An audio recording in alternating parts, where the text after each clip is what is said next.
Hola, muy buenas tardes. El día de hoy les compartiremos una entrevista realizada al doctor Carlos Gaviria Flores, juez de familia de Envigado. Los integrantes del equipo son Juliana Horta Orozco, Estefanía López Ortiz y Camilo Azarrabe. Bueno, primero que todo, muy buenos días, doctor. ¿Cómo está? ¿Cómo se llama? Muy buenos días, mi nombre es Carlos Gaviria Flores. Yo soy el juez segundo de familia de Envigado y ejerzo el cargo en propiedad. Bueno, la primera pregunta dice, a lo largo de su carrera como juez, ¿cuál ha sido la situación más difícil en la hora de fallar? ¿Y cuál fue el método que utilizó para dicha solución al caso? Miren, lo más difícil de fallar, y no es un caso especial, sino cualquier fallo, es que el juez nunca tiene la verdad, el juez nunca tiene una realidad. El juez falla en la mejor prueba. Entonces el reto siempre está en que el caso que le pone a consideración al ciudadano, usted puede incluso tener la percepción personal de que una de las partes tiene una realidad, pero no tiene la prueba. Entonces, no solamente estamos supeditados a la ley sustancial, sino también a la ley procesal, a la ley del proceso. Una prueba mal enunciada, mal practicada, una ausencia de prueba puede dar al traste con el proceso y el juez tiene que fallar en esas condiciones. Entonces, no es un caso en específico. En mi situación, por ser juez de familia, siempre los casos más difíciles tendrán que ver con todos aquellos que afectan a los niños, porque finalmente los niños están indefensos y terminan en muchos casos siendo víctimas de las disputas o peleas de sus padres. Y la segunda pregunta dice, su poder y el estatus como juez, ya que está asociado a través de símbolos muy representativos, en este caso la toga, el color de la toga, el martillo, la balanza de la justicia y el lugar situado del juez en el juzgado. Y por último, la expresión queda de manera formal que es muy evidente que dice su señoría. Para dirigirse ante el juez, estos elementos nos podría explicar qué significan. Bueno, lo primero que tenemos que tener en cuenta es que el juez no es la persona, el juez es la justicia o la tercera de las ramas del poder público, ¿cierto? Cuando se llega ante el juez, se llega claramente porque los ciudadanos no fueron capaces, no pudieron resolver el conflicto entre ellos. Entonces, la primera figura de autoridad, la primera símbolo de autoridad que encontramos es que en la sala de audiencias las partes están abajo y el juez está arriba. Es la superioridad, pero es el poder no del juez, es el poder de la justicia como rama del poder, ¿cierto? Ahora, sí que es cierto que está personificado por un ser humano, pero el juzgado segundo de familia será el mismo antes y después de mí. Antes y después de mí han habido otros jueces y habrán otros jueces. No es la persona. Desafortunadamente, pues el ser humano es así, entonces sale la famosa frase de usted no sabe quién soy yo. Pero realmente el poder del juez debería existir única y exclusivamente cuando está ejerciendo el rol y cuando está investido. Y esa investidura es la toga. ¿Qué significa la toga? Significa el poder de la justicia, la superioridad de esa figura en la sala de audiencias. El martillo festuca lo que significa es la autoridad para cerrar o sellar un caso, para llamar al orden en la sala de audiencias. El poder del juez puede ser impositivo, puede ser sancionatorio, pero en todos los casos debería ser primero preventivo, disuasivo, antes que.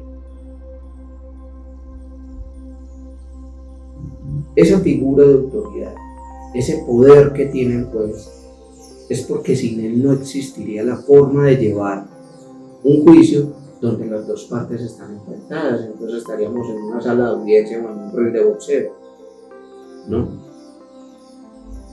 Y más allá de eso, el mismo Código General del Proceso y los códigos penales y demás establecen los poderes sancionatorios del juez, cuando las personas claramente no hacen caso o no hay respeto por la autoridad.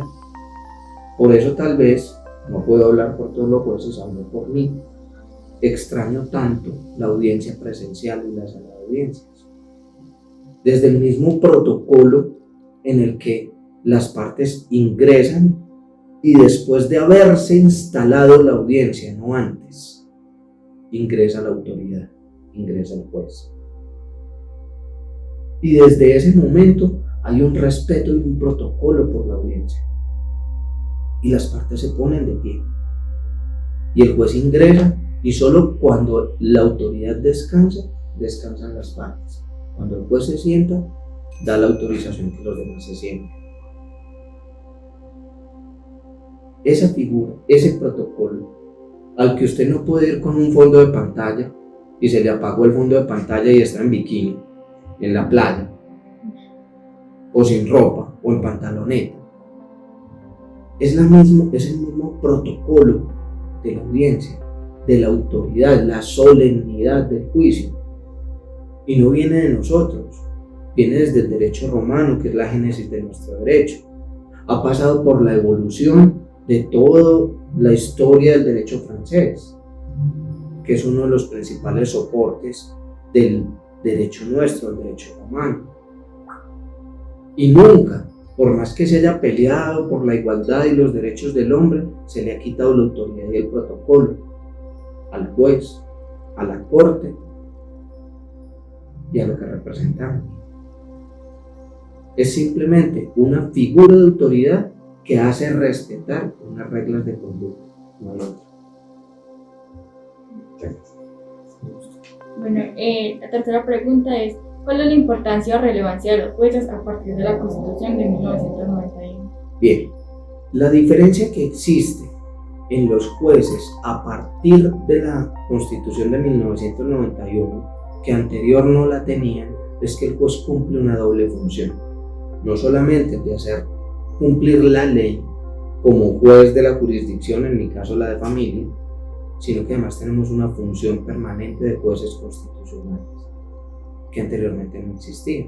No existía la acción de amparo o acción de tutela que conocemos, y no existía el juez constitucional que falla desde la Constitución y no desde el debido proceso, porque justamente la acción de tutela es eso, es la protección inmediata, porque a veces no tenemos el tiempo para llevar todo un debido proceso hasta su sentencia, o porque simplemente hay un derecho constitucional que está siendo vulnerado y que requiere una protección inmediata.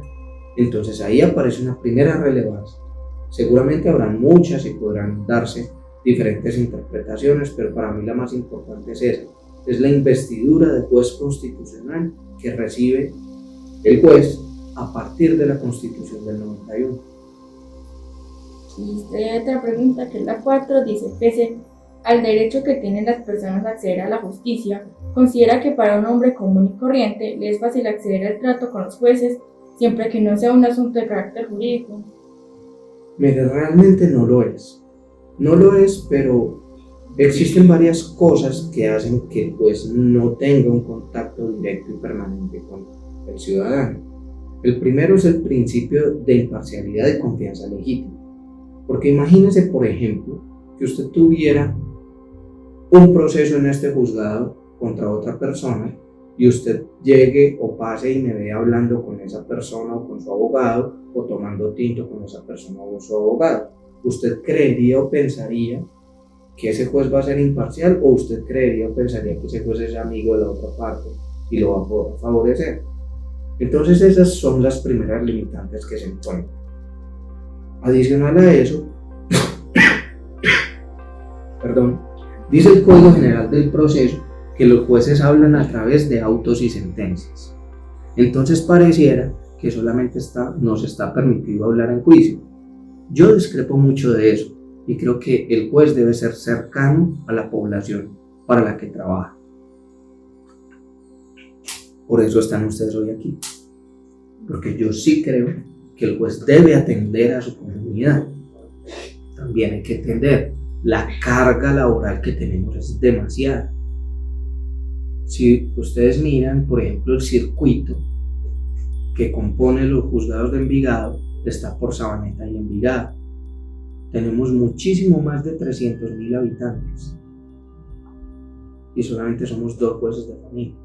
Entonces ya ustedes se imaginarán cuál es la carga laboral que tenemos, lo que nos resta demasiado tiempo, por ejemplo, para atender a las personas. Entonces sí hay una limitación, pero en muchas ocasiones esa limitación no obedece a la apatía del juez, es a las condiciones que tenemos de trabajo. Señor juez, como quinta pregunta, ¿ha llegado a fallar usted en un caso con base en los principios de derecho? Siempre. Siempre. Yo creo y considero que esa Constitución del 91 invistió al juez, como les decía, de una función permanente de juez de constitucionalidad. Y cuando la ley no es suficiente o es contraria al caso, el juez tiene la potestad de hacer una excepción de inconstitucionalidad e inaplicar la ley. Lo que pasa es que requiere un ejercicio muy fuerte de argumentación.